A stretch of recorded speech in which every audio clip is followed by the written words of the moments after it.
আসসালামু আলাইকুম সবাইকে। তন্দুরি চিকেন রান্না করব। এটা ভাত বা রুটির সাথেও খাওয়া যায়।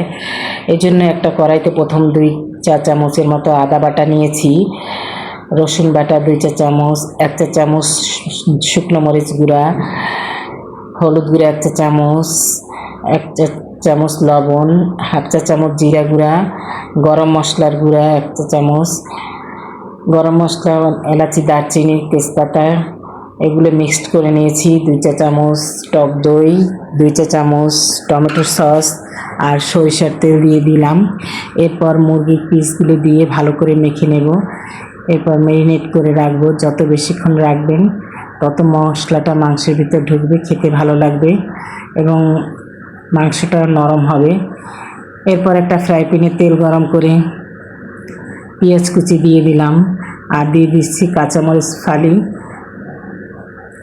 পেঁয়াজটা যখন একটু লাল লাল আকার ধারণ করবে তখন মুরগির পিসগুলো দিয়ে দেবো।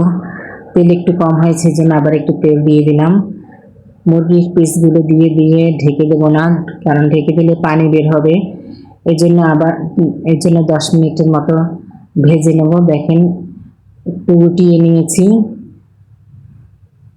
এরপরে মাংসের যে মশলাগুলো ছিল মুরগিগুলো দেওয়ার পর সেই মশলাগুলো আবার মুরগির উপরে দিয়ে দেব।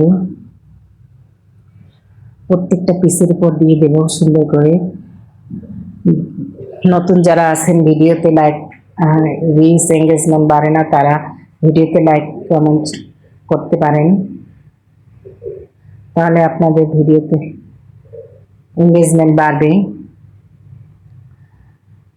এরপর ঢেকে 20 মিনিটের মতো রান্না করেছি। দেখেন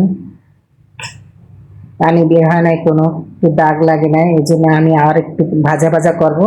আবারও 10 মিনিট ঢেকে রান্না করেছি। দেখেন এবার একেবারে ভাজা ভাজা হয়ে গিয়েছে সুন্দর। আমার ছেলে খেতে খুব পছন্দ করেছে। অনেকদিন গরুর মাংস খেতে খেতে বোর হয়ে গিয়েছে। ভাবলাম এই জন্য, ছেলেও বললো যে আম্মু একটু তন্দুরি মুরগি রান্না করো। ভিডিওটা ভালো লাগলে লাইক কমেন্ট শেয়ার করবেন, পাশে থেকে সাপোর্ট করবেন। ধন্যবাদ সবাইকে।